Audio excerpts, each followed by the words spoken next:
welcome back to Boys and Ghouls Film Review, folks. I'm your host, Sarah Stephenson. This is my co-host, Mike Stephenson. Hi, guys. And tonight we will be reviewing Scary Stories to Tell in the Dark that was released in 2019.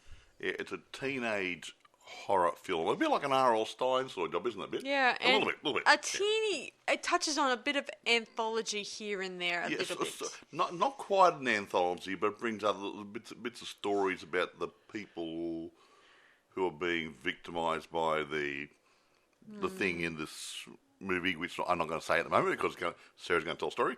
But yeah, how it affects them and manifests in their life. But it's not quite an anthology, it's got little stories behind each person. In previous reviews, people have been trying to work out whether this is meant for adult horror or teen horror. Mike and I were just discussing it a while ago. So, Mike, tell us a little bit more about that. I was going to speak about the reviews at the end, so I will do it now. Yeah. Some of the reviewers really have lost the plot on this movie.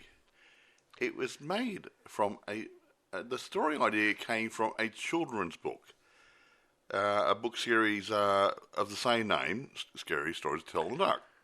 And it was adapted for the screen to be adapted from a children's book.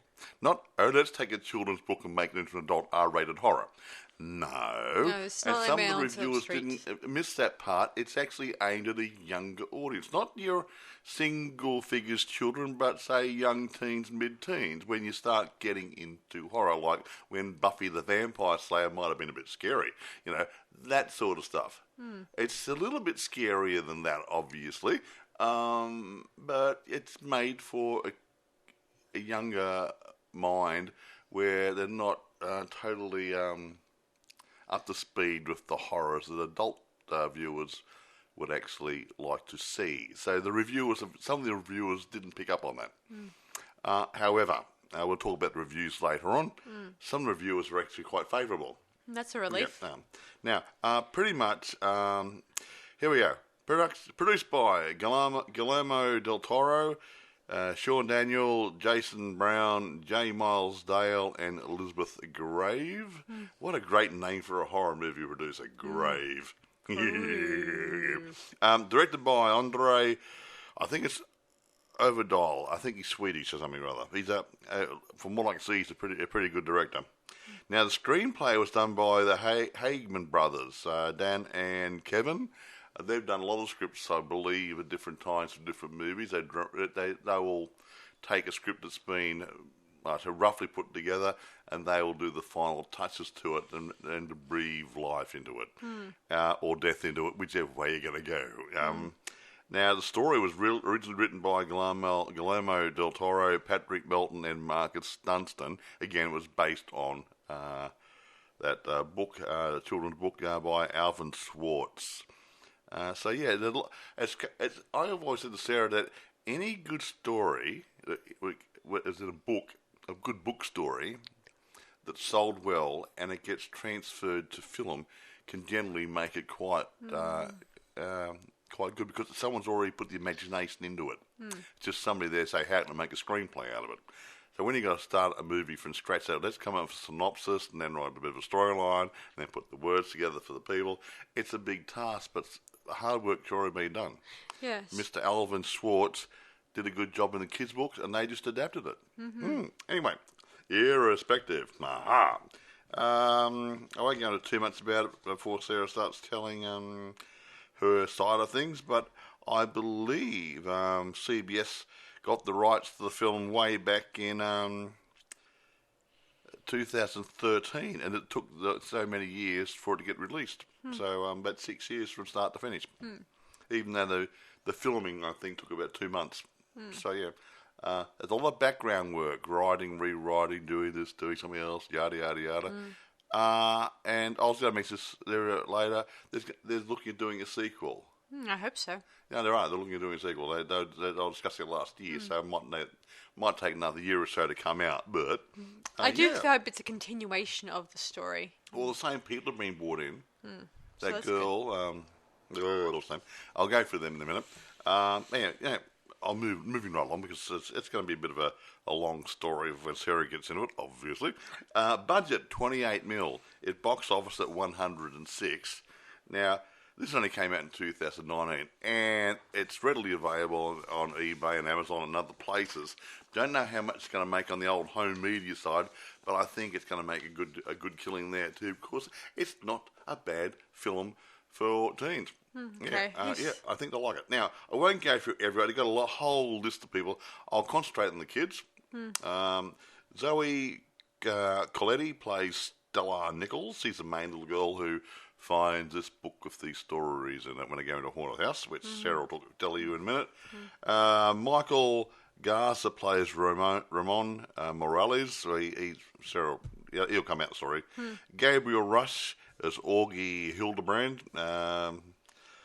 Austin Zauer, I think it was the right name, is the right pronunciation, plays Chuck Steinberg. Natalie Ganshorn plays Ruthie Steinberg, his sister, obviously. She's the blonde girl who got bit the spider bite, wasn't she? Yeah. Yeah. Austin Abrams plays Tommy Milner, who drops off the perch pretty quick in this movie. I won't mention too many other people in it, but I don't think anything really... How about the police chief who plays a bit of a teeny-weeny, not-so-big role in this one? Well, he's not worthwhile. I know, but he does... I might go mention with the monsters, because I like the monster guys who bring these monsters to life. Javier Botet plays the Big Toe Corpse. He does a good job. It's a bit scary, wasn't he? Troy James plays the Jangly Man. Yeah. Now, I don't know whether he did the not the aerobics, what do you call it? What do you call it when they do those funny... what do you call it? Twisted pretzel moves? Yeah, well, when those people sort of twist their body in different positions, I don't know if he did a lot of that himself, or was this... He did. Did he? Mm-hmm. He's a he was professional in this very field. agile man, and he scared the crap out of me. The interesting thing about the Jangly Man, he was invented by the studio or the writers or whoever, but not invented by he wasn't in the book. Not in the book. Yeah, and a guy called Mark Steger plays Harold the Scarecrow and the Pale Lady. That thing that sucks a kid inside it, the Pale Lady. He played both of those roles. You didn't recognise him, obviously. He had all his makeup on. However, I won't mention anybody else. There's also other bit roles in it, but the main thing hangs around the kids, really. Do you want to take it away, Sarah? Sure thing. Yeah, why not? So this movie... the ghost lady here is named Sarah, isn't she? Ooh, Sarah Bellows. Ooh. So is the guy who plays the sheriff in real life. His name's Sarah? No, his name's Bellows. Oh, okay, fine. In real life, just so you know. Not. In real life his name's Bellows. Funny that, hey. Yeah, I don't know if there's a connection. No, it wasn't. It just happened, probably. Anyway, Moving right along. the story begins in 1968, around the time when there's a Vietnam War, I think. And Halloween. Yeah. And this is around the time when Vietnam is at war. Yes, everyone knows that. And everyone is... And it shows... You do see a few people getting drafted into the army. And Ramon is one of many people who decides, no, I'm not going to get drafted. I don't want to get drafted. I want to run away. Yeah, his brother was drafted a couple of years earlier and came home in a box in pieces. And he didn't want to end up the same way. Yeah, so he had a reason. Yeah. So he runs away to the small town in order to escape authorities and anyone else who might be looking for him to join up. So meanwhile, while this is happening, Stella, the a nice girl who likes writing stories and like horror movies, stuff like that. You see her room decked up in horror stuff. That sort of room I would have liked to have when I was a kid. Yeah, and then she gets a call on the walkie-talkies. Oh, yeah, these kids in here use walkie-talkies to communicate, because it was pre-mobile phones, obviously, so they had a set of walkie-talkies. I guess that they were didn't have mobile phones. Yeah, I guess they had to think of an alternative way of communication. They would have done that. They had walkie-talkies, then CB radio came in and something else, and then mobile phones came in later on. Yeah, so I guess it was a better alternative than Can I borrow the phone, Mum? No, go to your room. No, so she gets contacted by her friends Chuck and August about Oggy, yeah. to go trick or treating, and But she they were thinks going to play a prank on this nasty teenager guy called Tommy. Yeah, You know the type, local hoon, real smart ass. Yeah, think of the guy from Stephen King's It who tormented the loser club. Yeah, that guy. Yeah. The total jerk of the pack. Anyway, moving on. So Stella's not sure if she wants to go trick or treating or doing their final trick on them. But she decides to go along with it. So she and her friends decked up in costumes, herself as a witch, August in a Spider-Man costume. Not a very good one. He didn't look like a Spider-Man. Oh, well, he it looked was like Chuck, sorry. Chuck was a Spider-Man. Yeah. But it wasn't Spider-Man in the red suit. No. His mum made him look like a spider with not enough legs. Not very good. Yeah, not a very good Stein Lee. He was a man spider, not a Spider-Man. No. Anyway, and August dresses up as a clown, although he doesn't say. He kept saying, no, it goes back to so many centuries. I'm a so-and-so or other. Everyone says you're a clown. Yeah. He didn't like that. Anyway, so the kids go out on trick-or-treating, and they do pull their prank, which is... They had a bag of, it was like a pillowcase or something rather full of nasty, smelly, horrible things. I won't go into it because you might be eating at the moment. Yes. Yeah, and they threw it into Tommy's car when well, it went actually, past. they grabbed it. They thought it was their candy. Oh, yes, right, yeah, something. they grabbed it. They're holding it there. I imagine in the past tense, they probably stole candy from them when they're trick-or-treating. So, Tommy was driving the car. His mates grabbed it, opened the bag in the back of the car, and it stank. Look, it had poo and stuff in it, and I think agree with Okay, and then they egged the car and stuff, Yeah. Whoops! As one would. You just made a biggest mistake, Mike. You just let these people lose their dinner. What? The poo or the egging? The pegging and the pooing. The egging the car? No, the pooing. Oh, the poo in the car. Yeah, whatever. You just. Anyway, that's okay. Moving right along. They egg the car and they race off into the woods trying to avoid these bullies. And they cut through to the drive-in theatre. Yeah, where they're showing Night of the Living Dead that was released in 1980. Did George did that? 1968. Sorry. George Romero, yay! Yes, that's kind of good timing when you think about that. Well, all period stuff, product placement, yeah, same thing, And they run into Ramon, and they get them to be given sanctuary in his car. He's there by himself because he's only recently come to the town, so they go to drive in, see the movie, and they asked for shelter in his car because the other guy's looking for them. Yeah. He stands up to them, and they say some nasty things to him because I'm not going to say them because I don't believe it. Stuff? Yeah, and he says some nasty things about Stella's how she's mother ran away or left or Stuff whatever, yep. And that upsets her. We never actually know. Did we ever actually find out what happened to Stella's mother? Did she just run away? I just think she just left or anything, just like most parents do. Yeah, Dad didn't say anything at the end, did he? No, he just it wasn't your fault. He just went. Yeah. Didn't say whether he went off with another guy or went troppo or whatever. So anyway, then Stella suggested after the bullies leave that they go to this nice haunted house. A nice haunted house? I didn't know such a thing as a nice haunted house. Yeah, and this is where it gets a little creepy. And this is under 10 minutes, which is a world record to me. We're doing good here. It's moving along at a breakneck speed, this movie. Yeah, unlike in the past where they just leave it, say, under... Too much character development. Character development stuff, too. Well, what do you want to do? I don't know. What do you want to do? All right, do you want to put some new clothes on? I'll do that. Have a cup of coffee. That sounds very nice.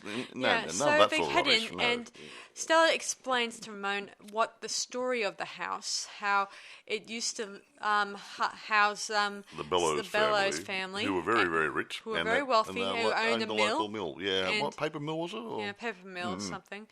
And... But Sarah Bellows, she was a local nut in their community. Well, history has her reported as a local nut who might have killed some children or poisoned them or something rather. But we find out later. I'm not going to say it now. They say that she died inside that house. And she killed herself by hanging herself or something. Yeah. So they think. Anyway, they move on. So, sorry, pardon me. So they continue through the house and they're exploring it bits and pieces. And Chuck sees something he can't explain. He thinks... Yeah, a glimpse into the past, you reckon? Yeah, I think so. Yeah, he saw Sarah Bellows sitting... No, it's actually a grandmother. Oh, the grandmother. Yeah, Grandmother Bellows sitting in a chair in this room. With a guard dog. That's right, yeah. And then he looks again and there's nothing there. He's gone back to a decaying old house again. Interesting. Yeah. Anyway, eventually Stella and Ramon, they found a secret room that possibly was occupied by Sarah. In the basement, wasn't it? Yeah, in the basement. And good place. there they find some old volumes, books there that no doubt Sarah wrote her stories. Wrote lots of She's stories. told stories to the local children, scary stuff, and sometimes the local legend goes, if you ask Sarah to tell you a story, she'll tell you a story, and whoever listens might die. may die. Yeah, but the point is that was just a local legend. It wasn't actually true, was it? No. Then all four kids get locked in the basement by Tommy. And Tommy is tormenting them, saying nasty things and all that. And Ruth, who's not really happy about this, she's on a date with him. Tommy says, "I'll bug you," and he throws her in the basement with her brother and the other guys, and locks the door, and she's down there too. Yeah, pretty girl. He continues taunting them, and then he heads out. And he gets drunk and stuff, and had a good time. And he also, what's the word? He keys Ramon's car. No, he doesn't. He paints stuff. Ramon is obviously from south of the border, and he wrote things like "wetback" on the car. Let's not go there. No, I'm just saying. It's on the movie. He writes "wetback" on it. Now I think he trashed the motor and did a few things to it. Yeah. He didn't do the right thing by Ramon's car. Yeah. Yeah. Anyway, they are leaving our few here, remaining protagonists in the basement, and Stella says, as she's looking at the book, Sarah's book, says, tell me a story, and just then the ghostly appearance of Sarah Bellows opens the basement door and lets them out. Ooh. And that's not the only thing that's been let out, so to speak. Yes. Something went wrong. Yeah, Stella heads back to her... Stella heads back to her house, and she offers Ramon a place to sleep for the night. Yeah, in the basement, not her room. It's all above board. Yeah, and she slowly flips through the book. She brought Sarah's Bellows book with her. Because she likes writing stuff. She likes writing stories herself. So so her room's decked up in old horror classic posters. Which I would love. I've got downloadable ones, but not as good as originals. Yeah, the originals will probably be worth a fortune by now. Yeah, I couldn't afford it. It could be affordable. $100, maybe $1,000 each. Yeah. Depending on if they're originals. So, anyway, Stella sits down and starts flipping through the book, and she sees a new story being that's already written called Harold. And it tells a story about a boy named Tommy who hates Harold the Scarecrow and kind of beats him up with bottles and whatever stuff. Whatnot. Poor Harold. He's just a poor scarecrow. And meanwhile, while this is happening, the real Tommy is told by his mum to take some eggs to a next door neighbour's farm. Yeah, something like that. He cuts through a cornfield where, you guessed it, Harold hangs out. Yeah, and he kind of goes past that scarecrow several times, hinting that maybe he's lost. Either he's walking in circles, which he shouldn't be because he knows the area, or Harold's moving. Yeah. Yeah. Anyway, eventually he gets attacked by Harold, and he tries to stick him with the pitchfork. Yeah. But fortunately it doesn't work, and Harold takes it, and then pierces Tommy's chest. Straight through the chest, and then you think, Tommy's going to just die and bleed death. No. As it turns out, Tommy starts sprouting hay from his mouth and nose, his ears, other places, hair, whatever, and then he soon enough throws up hay. He's coughing up hay and stuff, and later on we see him turn into a scarecrow. Harold the Scarecrow, the same Harold's face, but wearing Tommy's clothes. So we believe that Tommy was converted or transferred into a scarecrow. Yeah. Later the next morning, Stella shows her friends the story, and they head to the farm and find out that Tommy has been transformed into a they believe scarecrow. he has. But the police think, oh, he's gone missing. Yeah, they think Yeah. the statement from the police is that they think he ran away to join the army. Why Or not? whatever. Anyway. What a good, upstanding young man. Yeah. Anyway, moving on. So, anyway, our heroes try to figure out what's going down, and then we find out later on another story gets written, and it just turns out it's sort of for August, who's about the story of the Big Toe. Yes. which deals with a weird haggy woman who is lost her toe in a stew pot. Wasn't that creature cut up in pieces as well? No, that was the Jaguar man. Oh, okay. Anyway, yeah, that's right. Sorry, wrong one. She tells August this, and he doesn't believe it. He's the one that's skeptical. Yeah, he finds a stew or something in the fridge that Mum didn't make. Yeah, and he starts gorging on it, and Stella yells for him not to eat it. Don't eat it. And eventually he finds there's a toe in the pot, and he then throws it on the floor. And along with the contents of his stomach, didn't he throw up? Yeah, probably. I'm an eating human being. Yeah, and then he starts hearing, who's got took my my toe? And this is where it gets scary, and instead of waiting for news on the walkie-talkie to find out what's going to happen next in the story, he just runs off and hides in his room, which could indicate in the book that it could be that it's his actions. Yeah, well, it was in the book, possibly. It's probably written down. He went there and blah, Stella blah. kept yelling, August, all that stuff. July, August, September, where are you? Yeah, he then heads into his room and hides under the bed. No surprise, this is probably what I do. And he thinks he's safe there, and the door creaks open, and there's nobody there. And he starts to come out from under the bed, and the creature's actually behind him where his feet are, and pulls him straight through the wall into parts unknown. Yeah. A little bit remind me of Poltergeist. Yeah, that little girl went for a wall. Yeah, Stella and Ramon arrive, and they enter August's room, and they see the claw marks. I mean, the nail marks. His fingernail marks scraping across the floor, going towards the wall, and that's where they ended. Yeah. So he's gone to another dimension. Something or other. So it may have been indicated in the book, which could explain what would have happened next if he did the opposite to what the book did. I don't know if that would have rewrote the story when you think about it. I don't know, you see. If he did bother to stay around, maybe he could have found out exactly what he should have not done. Isn't that right? But he didn't know about the book. Stella had the book. Yeah, he saw the writing coming in there. They were in a different house. He couldn't say, "Oh, I agree with you." He was just, I think you're full of crap. Yeah. Well, throughout the story, he was the one who just kept disbelieving that this is all real. No, it's bull. That's crap. Yeah, he didn't believe in anything. This guy, and he got sucked away by this. They tried their attempt to destroy the book at one point, and tried to burn it. Guess what? Doesn't work. Didn't work. Gee, and they ripped the pages out at one stage. Yeah. And the next moment you see the pages aren't ripped out anymore. So I think it fixed itself.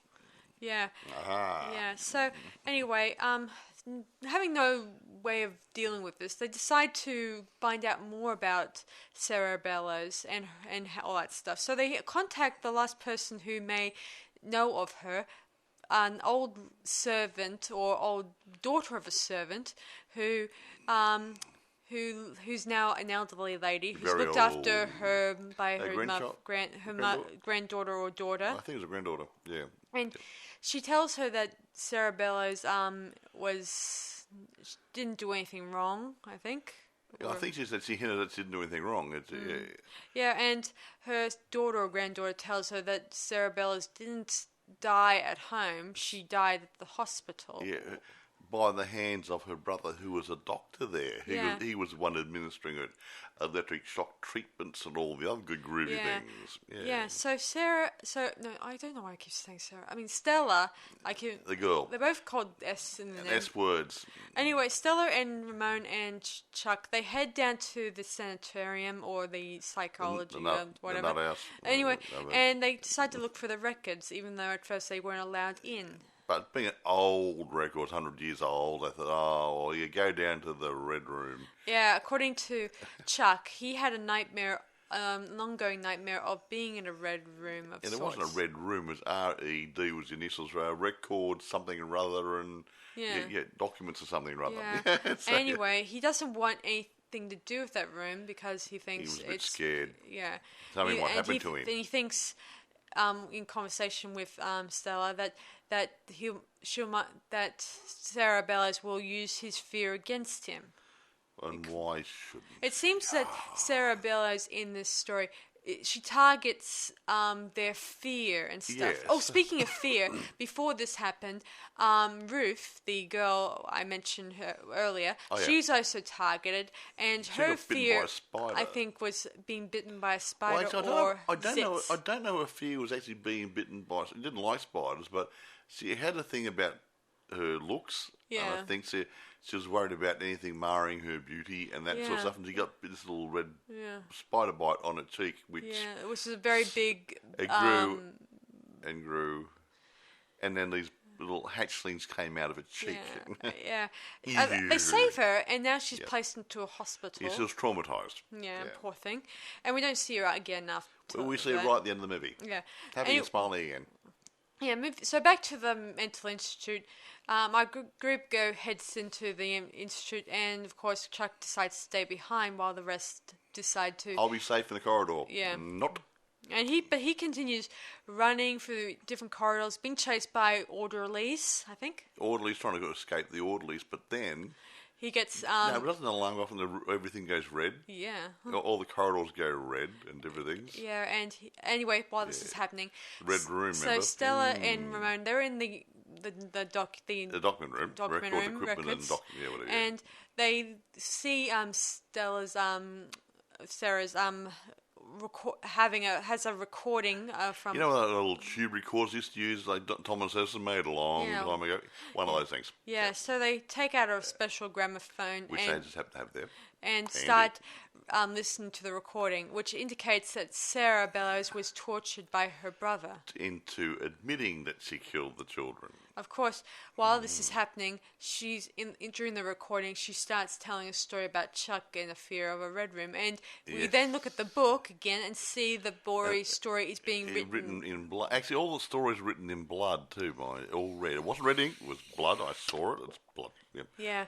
Anyway, so while this is happening, Chuck gets an encounter of the creepy kind by the what's the monster's name called? It's something or other. The slug woman. What's it called? It's called the Pale Lady. She looks somewhere like a big maggot. Yeah, she approaches him from all sides of different parts of the room. Everywhere you turn, she'll then come up corridor, and in the end, there's four. It's a junction of four corridors, and he was in the middle, and the four images of this pale lady came up, and she sucked him inside her body. Yeah, and by the time our Ramon and Stella arrive, he's gone, and she finds his pen laying on the ground where he was last seen. Yeah, this pen is really relevant because he likes the picture on it. It had one of those sort of ink pens where he had a lady in a bikini, and then you turn it upside down and she loses the bikini straight away. Yeah. One of those. And of course the orderly and the nurse appear and they say, where's Chuck gone? Where's the kid gone to? If only we knew. Yeah. Anyway, they're called into the sheriff's department and they want to know where Chuck and August have disappeared to. There's no recording of death. They just say they disappeared. Isn't that right? That's all right. Yeah. Yeah. They also find out about Ramon, and this is an interesting detail. The sheriff has been dogging. He hasn't been dogging anybody. Ramon. He just doesn't trust him. He's a stranger in town, in a small town. What are you doing here? That sort of stuff. A bit like Rambo when he went in the... what are you doing? Anyway, we don't want you here. Anyway, he does his own investigation with him, and it indicates that Ramon is a draft dodger who refuses to fight in the war. Because his brother died, yada, yada, yada. And decides to run away and all that stuff. Anyway, he continues asking these kids to tell them the truth, even though they probably tell him 100 times. This book is recording stories of both their disappearances. But he doesn't believe them. duh on my part. Well, there you go then. Sounds just like the same sort of thing in the Blob, where the deputy refused to believe the kids when something creepy happens. Moving right along. Anyway, he puts them in some cells and he takes. Well, he wanted still to go home, but he wanted to stay with Ramon or Ramon, Yeah, or and she says her final goodbyes to her dad. She said goodbye. Thinking that by this time tomorrow she'll be dead or gone. She got the cell next to Ramon. Yeah. They couldn't even got the same cell. That would have been more fun, hey? Yeah, but they held each other's hand. And while this is happening, the sheriff is alone in his office. With his puppy dog. And he hears, he's looking at the book and he hears a weird noise and it's the jangly man. Yeah. And he finally gets in there and he breaks the sheriff's neck by giving a nice twist like they do. And he starts taunting Ramon, telling him he's a coward. You're a coward. And he, of course, and thanks to the body of the sheriff being thrown against Stella's cell, she was able to get the keys. Open the cell doors. What a stupid, jangly man you are. Anyway, eventually, both Stella and Ramon, they run and dodge the jangly man, and they head out to the sheriff's car. Of course, while Ramon is saying he'll strike the big jangly man, while Stella goes to confront Sarah Bellows and try to sort of solve the problem. Yeah. So Sarah heads back to the. I mean, I don't know why I keep saying Sarah. Stella keeps going.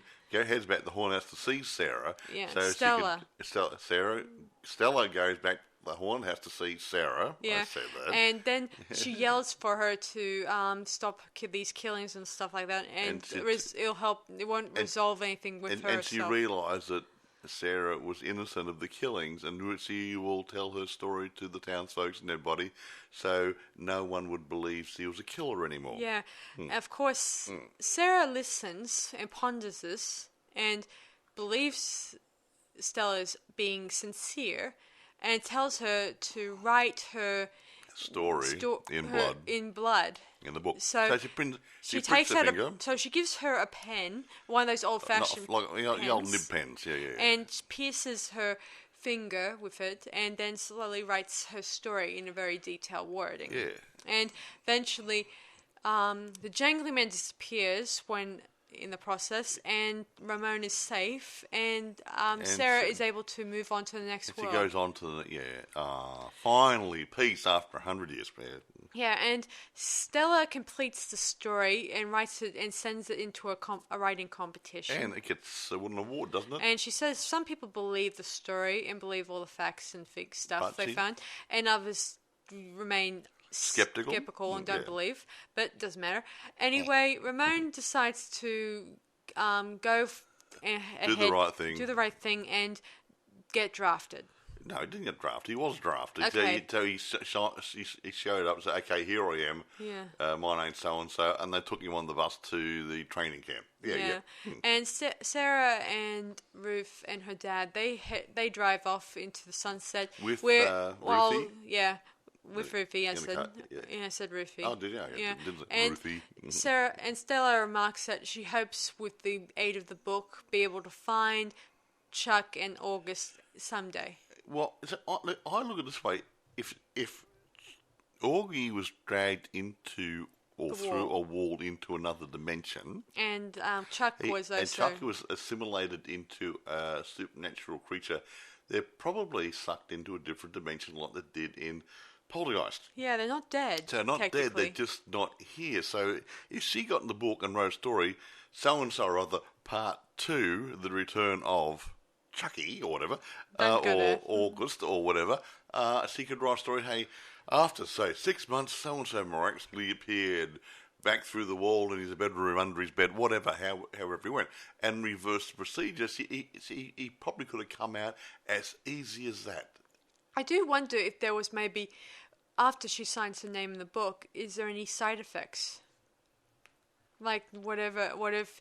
Well, that's the stuff that Warehouse 13's made out of. Good TV series. Well, it's just that's the interesting take on it, Mike. I mean, the same whenever you write something in a book, whether it's a supernatural book, you don't know what could be the outcome for it. I mean, I know that Cerebellus is no longer a big threat anymore, but there's still the big but chance. maybe the spell might be still attached to the book and the pen. True.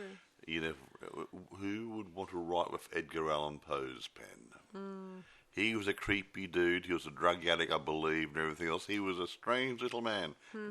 Anyway, happily ever after, almost. So there you go. Happily ever after all round. Yeah. I'm not going to talk about this too much. It is what it is. However, blah, blah, blah, blah, blah. We know about the filming and stuff and who did it and whatever, so I'm not going to talk about that. Let's get back down to some nitty-gritty stuff. Mr. Del Toro, Guillermo, was at a convention somewhere, and he said, when we started talking about this film 5 years ago, I had to think about it. Anthology films are always as bad as the worst story in them. This isn't quite an anthology, though. You know? They're never as good as the best story. And I remembered in Pan's Labyrinth, I created a book called The Book of Crossroads, yada, yada, yada. I thought it could be great if we had a book that reads you and it writes what you're most afraid of, which he did in this. So, yeah, he it's not quite an anthology, but it's sitting on the border. It's sitting on the fence a bit, yeah. Yeah. But they've got little stories within stories about the people's fears coming out as these monsters and creepy things, yeah. So now, reception. I'm not going to go for all the good groovy stuff. There's too many of them. Generally, it's been medium to good. There's a couple of bad ones in there because I mentioned earlier on that some of these people took the idea that this was made for a mature adult audience. How can you get a bunch of kids based on a story based on a children's book, go like an R.L. Stein or something similar, and say it's going to be an adult movie? It's not. It's a young teenager movie. Okay, so the guys who bagged it the most were the ones who probably really didn't appreciate the fact the target audience was not mature adults. Okay, so that's where the biggest problem was of the gradings. Now, I highlight just a couple here. Here we go. William Bibbiani of Bloody Disgusting wrote that the film often works very well for several breathless minutes at a time. But in between those excellent scenes, there's a lot of filler, a lot of perfunctory plotting, and a lot of mediocre character development. Now, a reason why I highlight this is a lot of the guys who comment on these movies say there's no character development. This guy's saying there's too much character development. I don't think there's too much character development, but they were setting the scene for each phase of the story. Would you say that? I would agree. Yeah, I mean, this kid's got a bit of an upbringing. The Ramon was obviously south of the border, and we didn't know what he said. I'm following the picking and the harvest or something or other, but we don't know his full story. It comes out a bit later on. Because he's a stranger, and like I always say about characters who just enter a town and you don't know their backstory. Yeah. It's interesting because most of the time you are encountering either the hero of the story or he may turn out to be the bad guy. Yeah, you never know. Look at Rambo. He comes stranger in town, and who was the worst guy? The sheriff. And Rambo takes on the town. The sheriff is sort of last man standing almost. All his deputies, a lot of deputies are dead and everything else, and he was the nasty piece. So yeah, moving right along. Yeah, it won for The Guardian. It gave it 3 stars out of 5, noting producer and co-writer Guillermo del Toro brings Alvin Schwartz's much-loved children's book series to the big screen. Cool. But says, but this uneven film can't decide who it's trying to scare. This is what I'm trying to say. I think this person, Simran Hans, was thinking it might have been targeting adults, an adult, not a younger teen audience. Yeah, so I think you got it wrong. Because I know there's some scary creatures in this movie, and no doubt, but these kids, they didn't gruesomely die or anything like that. Although the trailer, if you look at The Ruth's predicament with the weird thing with her zit, that was involved in the trailer, but it didn't. It was creepy, that part, but other than that, it's not very evilly scary. Yeah, but here's another one. Now, this was a good one. David Fear of Rolling Stone. Okay, he gave the movie 3 stars out of 5. I won't go through everything he said, but his last bit is it has wrong demographic. What's that mean? Wrong target audience. Some people think it was targeting an adult audience. It wasn't. He says here in his last bit of it, you owe it to your kids to take them to this. It's training wheels horror done right. See, it's target audience. If you're going to do a kiddies program for single-figure kiddies, it's going to be aimed at their mentality and their taste. Like SpongeBob SquarePants, which I really, really hate, and that sort of stuff. And an adult would not find it very mind-numbing. Yes, I'm not Chainsaw Massacre horror, but it's not. It's horror without the horror. But it's horror without the horror. Yeah, I mean, the graphic blood and guts and gore and stuff. It's more mental horror. Do you think mental horror would say? Yeah. Now, here's one here. I'll do one more here. Here's one. And this is why I don't think they get it right. I won't say who this one is. It says, as gross and spooky and yes, occasionally frightening as these terror tactics get, they never quite cross over into the deep end of truly grown-up horror. Yeah. It's not grown-up horror. It's teen horror. It's young teen horror. Yeah. Mm-hmm. I don't understand. I remember getting this question a while back when I was doing on a radio show where they asked me when I was doing my film premiere, is my horror film going to be a horror with gore in it, or is it a horror, what was it, the other one that they described? Oh, whatever, yeah. But the point is that... And yet my horror movie is more of a classic horror, like with thrills and suspense. Looking back to the B movies of the 1950s, that's what Sarah's trying to imply here. The movies like Creature Film, Black Lagoon, Tarantula, all those sorts of wonderful fun movies... People get killed occasionally, but you didn't see any blood. No. You didn't see people's heads being torn off. Yeah. You didn't see...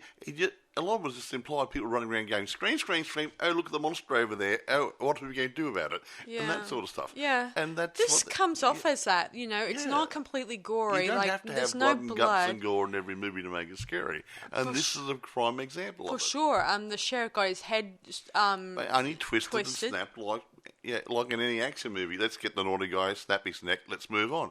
Same thing. There wasn't any blood and guts and gore in this. No.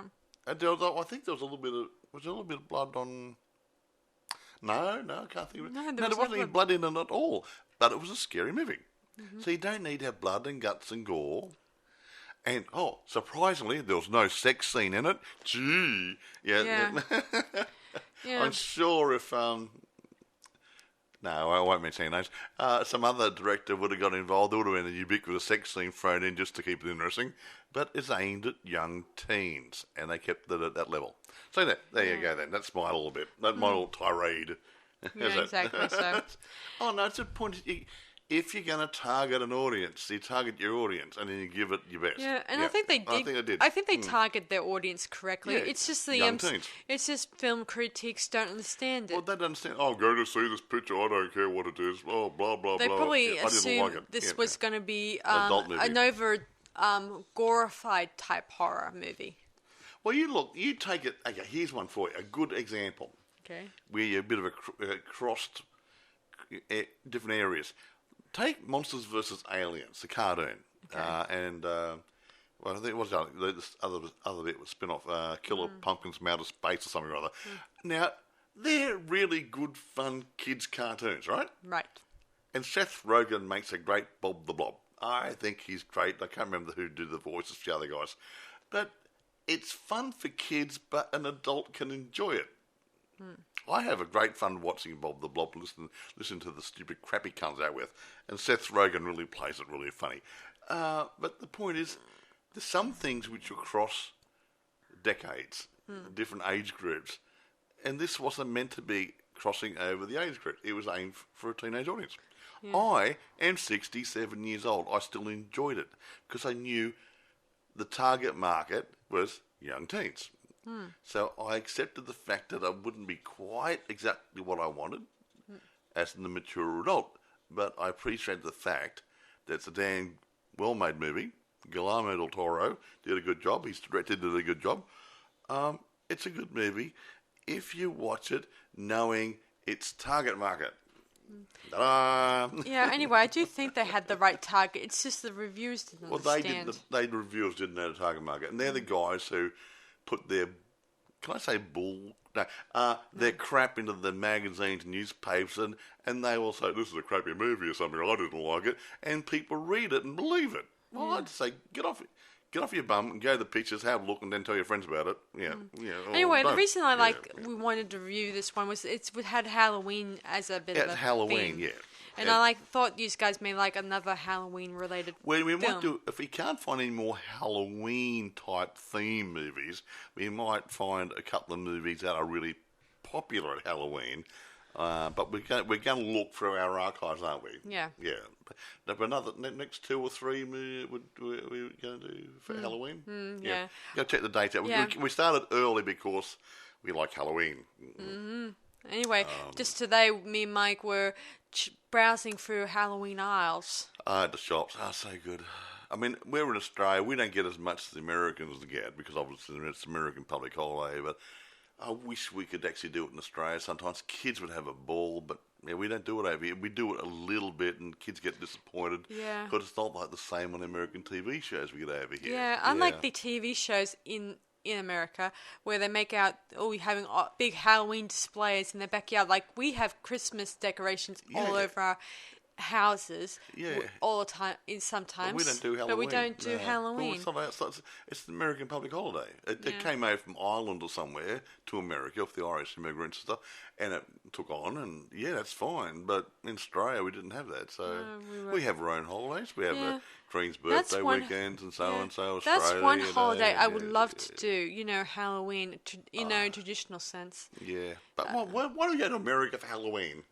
Maybe.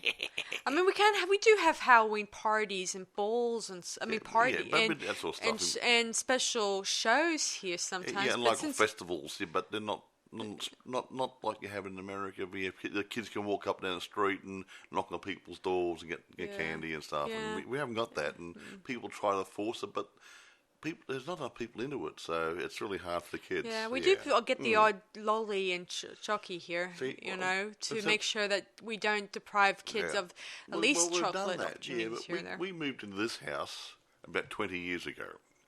I think the first year we were in here, some kids knocked on the door and said, it's trick or treat. Oh, sorry, I haven't got anything. So the next year I bought some candy, had it ready, and we haven't had anybody for the past 19 years. So that's what we have to put up with Australia. You get the odd kid does it, and they get so disappointed. It's very frustrating for them. Yeah. Well, I think I did see a few trick-or-treaters here and there, but not as many. The kids have to knock on doors, and the people haven't got the candy. They haven't got it's not, the fun's not there. Yeah, it's just wrong.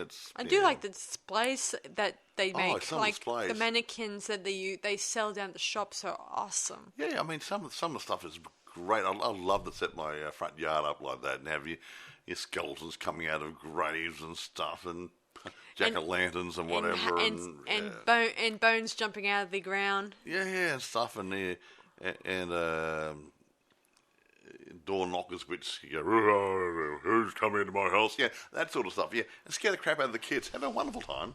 Yeah, we saw an interesting skeleton that looks like a life-size skeleton. Yeah, and I was going to buy that, but at $100, I wasn't going to use it for a few minutes, and they scared my 4-year-old grandchild who'll never come here again, and so I thought, no, I better not buy that one. No. Yeah, I mean, we're big on Halloween over here. I mean, I like me and Mike it, but I would like to set my garage up. Well, my garage is my office, and I got a double garage, about 6 metres by 6 metres, which is really nice. And we were hoping to make a Halloween type thing here. I think I'd scare him. The little guy's only 4 years old. I think if I made it too scary, he wouldn't come in here. Yeah. He likes to use my computer. So good. Yeah. Anyway, let's start rating this movie. Well, Shall we? okay. When I review a movie, like I said so many times before, I try to evaluate it for the target market it's targeting, not my personal taste. Okay. Now, Guillermo del Toro makes good movies. I don't know Andre Overdahl, whatever, Overdahl, whatever, the director. I don't know his work. He did a pretty good job though in this movie. The screenplay that was fine-tuned by the Hagman brothers. I think the script works. Filming's good. Storyline, again, it's teen-orientated. When I want to put that aside, it works. Continuity's there. It's linked. It's everything segues into each other. It's not a problem. So I've got to give it 9.5. I'll take half off only because there were a little bit of dead bits here and there which could have been fine tuned a bit. But 9.5 is pretty damn good. Mm-hmm. Yeah, there you go. I'm going to say I'm going to give it 9 out of 10 myself. Yeah, yeah. So, but it's a good movie. I like it, and actually, I just like the fact that the girl is some of the characters were very relatable. Yeah, relatable, and that's the whole point. Reality in fiction is a beautiful thing, and if you can relate to the people in the story, I mean, you look at say the Wolfman. The old one with Lon Chaney in it, okay? Lon Chaney Jr. Okay, well, how many people can say, well, who's in Australia or America or England, can identify a guy who's in Europe somewhere or other who gets bitten by a werewolf, and it's really hard to identify the people in it. True. The villages and stuff. Well, you don't live in that sort of community. Yeah, it's just that these kids, they actually act like kids. Like, they like kids. They like horror. Yeah. They're not like... They're like normal maladjusted, well-adjusted kids.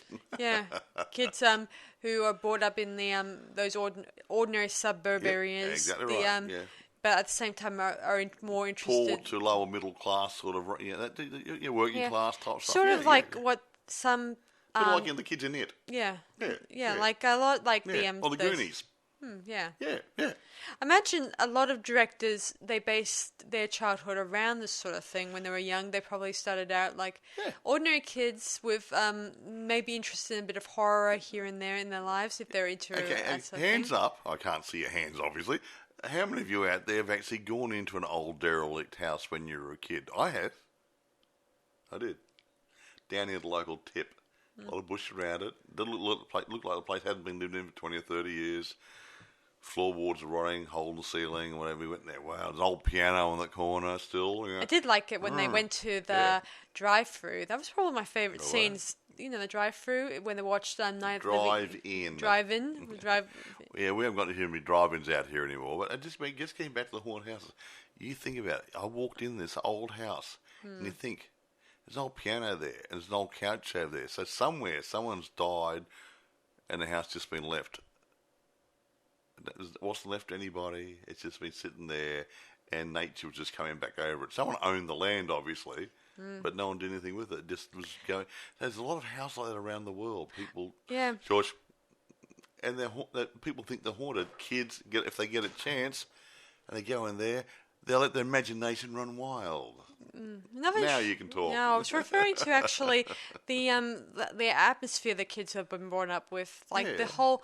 They're into the horror thing, unlike in those other movies where they don't show a kid's bedroom full of awesome posters of horror, posters. Oh, I couldn't have that. And I wasn't allowed to. And most of the kids would be into ordinary stuff like baseball and stuff, and they don't think about anything that's exciting or cool. Yeah, but the point is, I'm going to say, in these American movies, they always, a lot of the time they show a kid has a room to themselves, so they can set the room up how they want it. You had a room to yourself when you were growing up. When I was growing up, I had a double bedroom, which I shared with my two brothers.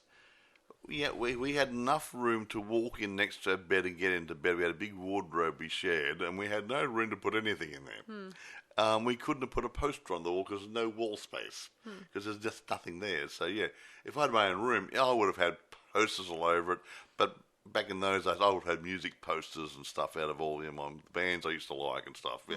But I wanted to put my own lighting in there, dark lights, purple lighting and stuff, and that sort of stuff, and paint the room, the ceiling black and stuff. But my mum wouldn't let me do that. Yeah, so I kind of like the fact that in this movie that Stella was a bit interested in horror and gothic horror, bucket loads of posters in there, didn't she? She had Roger Corman type movie posters and other creepy posters really good. like and Bela I Lugosi knew and most stuff. of them. Yeah, Bela Lugosi with the invisible the body vanishes. No, I can't remember. I don't know. There's a movie there. I got that. I got something else. Yeah. I was looking. I was trying to read all the posters in the background. And she was into those Tales from the Crypt type comic books. I think they were. Yeah, Tales from the Crypt or something. Yeah, it's Not. great. I didn't look at the names, but they look like something like that. Similar. One like Tales from the Dark Side or Tales from the Crypt or Creep Show type things. Yeah, that sort of stuff. Yeah, she's into the those types of things. Creepy stuff. Yeah. She even was writing on a typewriter a story of something dark, so the whispering. The night was dark and stormy. Yeah. Oh, by the way, this is readily available through Amazon and eBay. You can probably find it all over the place. It's probably in your hire shops. You can probably download a copy of it, stream it, whatever. Whatever. It's around. It's so fresh. It's the ink's still drying on it now. I did feel sorry for Sarah Bellows when I think about this. Sarah, yeah. I mean, and actually that theme has happened in a lot of horror movies. With somebody who is an innocent gets killed or commits suicide because they're persecuted, and they come back and they get revenge. And it's a good theme for a movie. I agree. Like that one where we did in Fear Street, where they killed her because they accused her of being a witch. Yeah. Isn't that right? Yeah, yep. Yeah, sort of thing. She wasn't. No, it was her... The guys who... the other guy. The local sheriff who turns out to be a jerk. Yeah, that's what's up. Yeah, yes, but the wrong people. Yeah. So it's a good theme for a movie. It goes to... Oh, I want revenge. Why do you want revenge? You're naughty. No, I wasn't. He was the naughty one. Yeah, that sort of stuff. I liked it that in the end, Stella rewrote the history. Wrote Sarah Bellows' truth. You could say she wrote her rights, wronged her rights. She wrote it. Oh, whatever. Yeah, she wronged her rights or wrote her rights or whatever. Yeah. You know what I'm trying to say. I did feel sorry for her. In one of the scenes in the movie I didn't mention, there was a bit of a flashback where Stella replays what Sarah went through in a flashback. Well, no, that's when she got dragged into it. Yes. In the haunted house, just when the dangly man bit was going on, she got there into the house and she was dragged into the past, sort of, in sort of Sarah's role, so she could see what Sarah went through. She reenacted the thing. She was Sarah for a few minutes. Yeah, Sarah is being chased for her family's home, and they were going to put her in the nut closet. Closet. Yeah, that's right. Yeah, closet downstairs. Or the basement or something. While telling her, if you don't behave, we'll throw you at the nut house. Throw you in the nut house. And she ended up there, and electric shock treatment got her to convince... her brother. Her brother convinced her to plead guilty to killing the children and stuff, and then they brought her home eventually and she committed suicide. Yeah, because she's been spreading, probably telling some people... Telling the truth about the mercury in the water supply. Yeah. Which their factory was actually... Their byproduct was actually poisoning the water supply, and the kids were dying from it. Yeah, they were probably accidentally drinking it. I keep telling you, don't drink the water. Drink alcohol.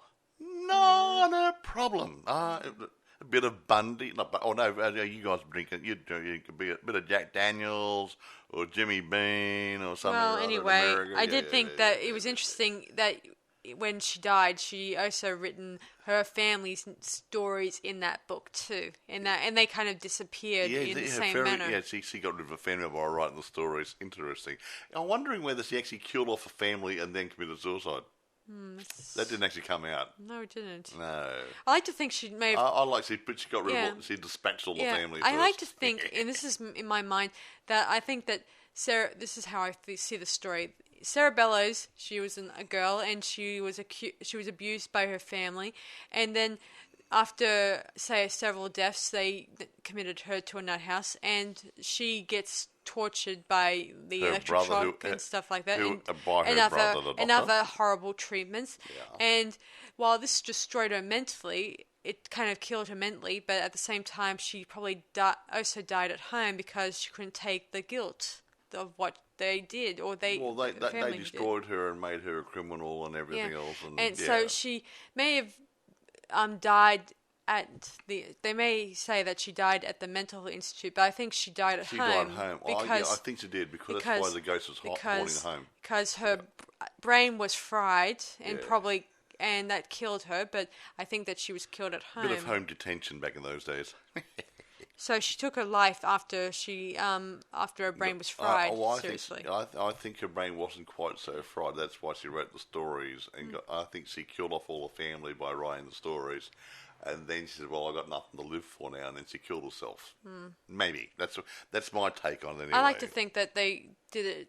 They kind of made her crazy because she also had money, and they were probably wanting to take it. Well, she would have been part of the family wealth. Yeah. But the point is, it wasn't about the money for her. No, it wasn't. It was revenge for people treating her so badly, and dyslexia shock treatment, and making her admit she killed the children she didn't actually kill, and that sort of stuff. Yeah, it was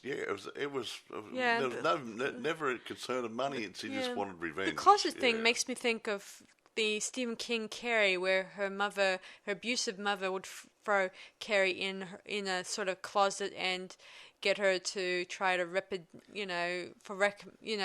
as punishment mostly. Yeah, actually, I like the original Carrie. Was it Sissy Spacek was in it? Yeah. Yeah, that was a good movie, that first one.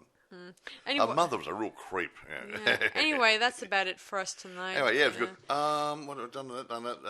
Blah blah blah. I can't think of anything else. Yeah, it's me neither. I've done the availability, which you can get anywhere. Yeah, so guys, feel free to check it out and give us your food for thought as per usual. But like I said, it's aimed at a young teenager audience, like young teen to mid-teens, that area, or even a later teen who's not necessarily into great horror. I just think that the reviews are wrong.